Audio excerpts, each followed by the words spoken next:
Welcome back to another episode of the Mainly Hoops podcast. We're back with another game preview here. This one for Sunday at 1 o'clock, February 1st. Hard to believe we're talking about games in February now, just a month away from March Madness, all the good stuff. But we've got Alabama on the road here at Florida. Before we do dive in, if you have been enjoying our other game previews and content here throughout the season, please go ahead and like and subscribe. We appreciate everyone's support. But looking at this game, right, Alabama, just had a nice win, blowout win over Missouri earlier this week. Similarly, Florida really beat the brakes off of South Carolina by, what was that, 47? Yeah. That game was never close. It was one of those like, thanks for coming out, South Carolina, but we'll take this one. So really, really impressive win for them on the road, especially in the SEC. Never easy to win on the road in the SEC or any league for that matter. But we got Alabama coming here at Florida. Cody, will start on the Alabama side. What do you think Alabama needs to do here to pick up a key road victory? Yeah, my wallet enjoyed that Florida blowout. I don't know if anyone else really enjoyed watching it, but I definitely did. But for Alabama, I mean, starting with the defense, I don't really know. But to be honest, I don't really know what they're going to be able to do. This is the matchup that we talk about, I think, pretty much every single time we have an Alabama game. Like, they just play like the most elite offensive rebounding teams in the country, and like they just can't really do anything about it. I know Bediako's in the mix and like he can help, but ultimately like defensive rebounding was never his forte when he was in college. It really isn't now. Like he's a thinner frame.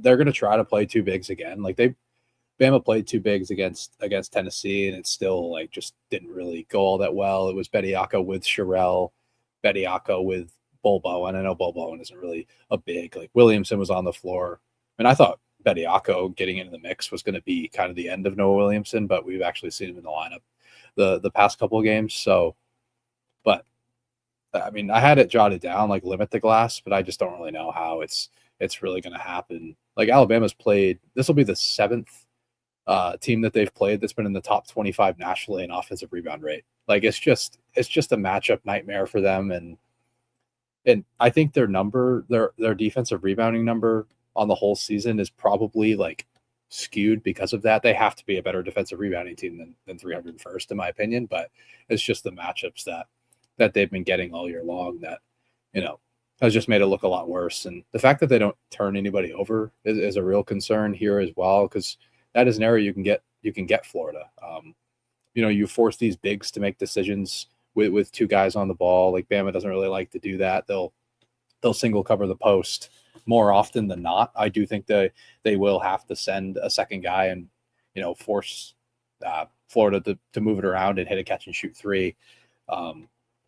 So ultimately it's a really tough matchup for the defense. I think just trying to find a way to force the Florida guards to beat you, I think is the main thing. Force Flan and Lee to knock down dribble jumpers consistently. They've been better in league play, but they have still been inconsistent throughout the season. So I think that's the number one avenue defensively. Outside of that, it's just a rough matchup. We've seen it so many times with this Alabama team. But what I do think it's a pretty good matchup for them on the offensive end. And I think this game is going to be absolute fireworks, by the way. If you like offense, this is probably the game of the weekend. I think the pick and roll offense of Alabama can have a ton of success in this game. It's kind of similar to the Vanderbilt Florida game that finished 98-94. Like Vandy was winning on the perimeter, but Florida was just absolutely pounding Vanderbilt inside. I do think it looks a little bit similar to that. Like the Phylon Holloway pick and roll, I think could give Florida fits if they're going to stick and drop coverage for all 40 minutes. And even if they switch coverages, I think, if Florida's in rotation, like Bama just has so many, catch and shoot guys at their disposal. If they're at full strength, I know Amari Allen and I think Holloway came back last game. I'm not 100% sure what the injury report looks like, but they have had some time off. So if they could get to 100% it would help them even more. But Alabama 91st percentile in pick and roll efficiency on super high volume. Florida 16th percentile in pick and roll defense, and that's kind of what they filter offenses to do is play out a pick and roll. They limit catch and shoot, but I think Alabama just has too many on-ball creators to stick in one coverage. You're gonna have to switch some things up, but ultimately, I just think like with Florida playing three bigs, I think Bama can kind of create a bunch of stuff off the bounce and put them in advantageous situations. So I do actually like the matchup for the offense overall. It's really just comes down to, which offense has more firepower than the other one, I guess. So um yeah, I guess that's it for me. It's just the defensive matchup. I just like can't get out of my head that they get this so many times with teams that just absolutely pepper the glass. So you're gonna have to score 100 to win this game. Is all I can say. Yeah, I mean, what was the SEC semifinal last year? It was 102-84, I Yeah, believe. every single matchup has been just absolute fireworks. Florida has kind of dominated this matchup too. Yeah.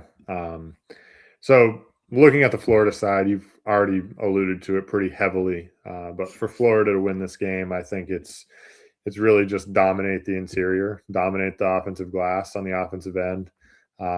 Just put tons of pressure on the rim, right? There are a few notes here, right? Florida, second offensive rebound rate team in the country against 299th ranked Alabama defensive rebounding. Uh, not a great matchup, of course, for Alabama. Just got to put a lot of pressure on the rim, and I think they can do that with their physicality and their ability to, I think, get to the foul line as well in this game. Florida gets the line 73rd in free throw rate in the country. This is an Alabama defense that, for anybody that watched the Alabama Vanderbilt game, Vanderbilt lived at the foul line in that game. Alabama fouls a ton. They're 220th in free throw rate defense. So I think that's an area, especially if Florida is just relentless on emphasizing pounding the ball inside. Like you said, Nate Oates, we've talked about it a bunch, loves to single cover. Um, he doesn't really like to change things up. So if they're going to do that, just put pressure in some of these one-on-one situations and either finish, get fouled, or both, right? I think there's going to be plenty of opportunity to do so. And even if they do switch some things up and force Florida to knock down shots, which is going to be a key too, if they do that, and make them kick the ball out, like these guards do need to make some shots in this game to come out with a win. But even if they don't, right, the offensive rebounding attack of Florida, I think can ultimately win out. Like I wouldn't be shocked if they win this shot volume battle by like 20, 25 shots or something, unless they're just like getting hacked and living at the foul line. Then it'll look a little bit more skewed. But that's the offensive game plan, I think, for Florida. It's pretty simple. As for the defensive end, like you said, it is a unique matchup, especially where Florida plays the three bigs, because it kind of eliminates some of their advantage if they decide to play smaller, because their advantage, of course, is on the interior, on the offensive end, and killing the glass. So if they decide to play smaller, I think it removes some of that advantage. So I don't really expect them to try and change anything that they do. I think they're going to try and make Alabama adjust to what they do, especially at home. And I think they probably will have to at some point. Because I just think that winning the shot volume battle wins out way more than like a team that wants to play fast and relies so heavily on shot making. I think it's just way more reliable. But I think on the defensive end, I think Florida just needs to limit clean catch and shoot opportunities for this Alabama offense. Um, you know, they're going to get forced into rotation. They're going to get by some of these dynamic guards.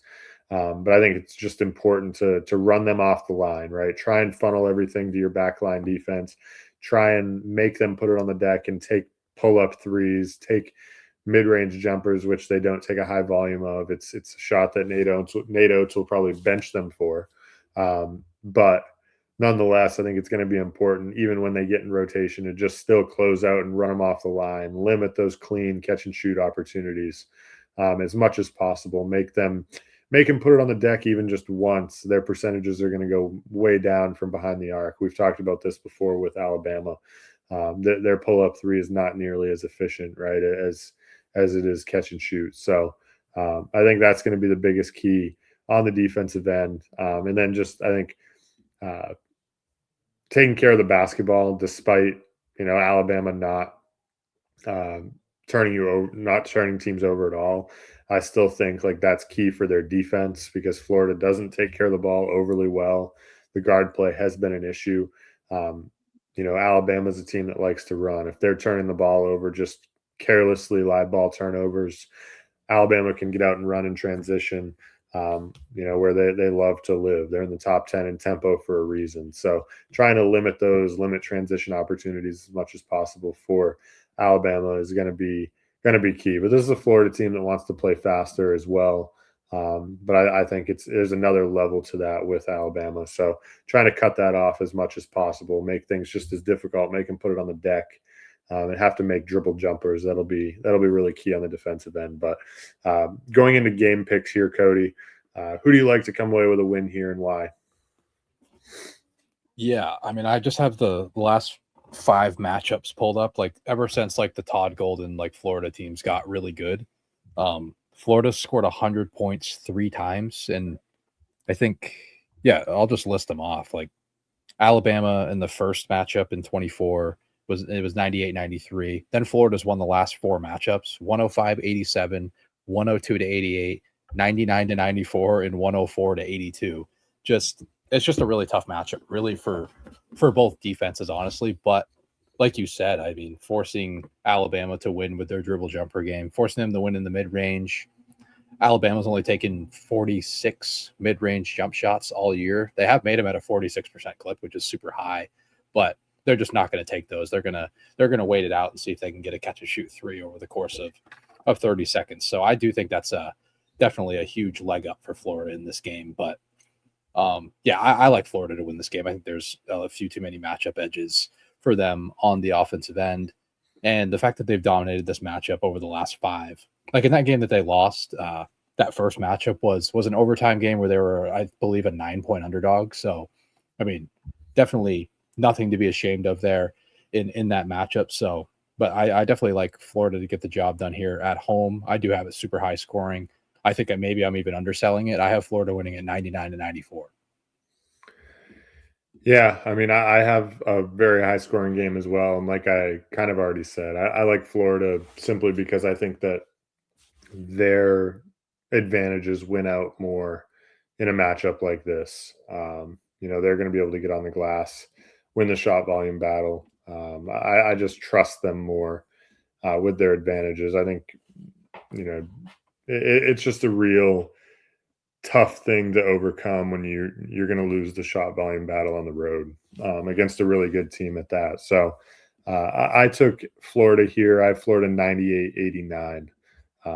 Should be a fun, I think, high scoring game, but I would expect Florida to come out on top, unless of course Alabama just laces like 23s, and then we might have a different conversation. But before we wrap things up, Cody, anything you want to add? Yeah, I mean, that's a real possibility. I mean, Alabama can shoot their way into a win against any team in the country. And, this game's projected for 171 points. So they have it as Ken Pom has it as an 89-82 Florida win. Like, I'll be on the over. I could just tell you that for free. It could be 175 and I'm still going to go over. I mean, this game has just been fireworks the last 3 years. So, I mean, why would it change now with, similar schemes, similar personnel too? Yeah, no, absolutely. So should be a really fun game. Sunday afternoon, 1:00. First Sunday without football here, unless you're a sicko and want to watch the Pro Bowl, which who cares about that? I'm all set. Anyway, we'll wrap things up here. Thank you for listening to the Mainly Hoops podcast.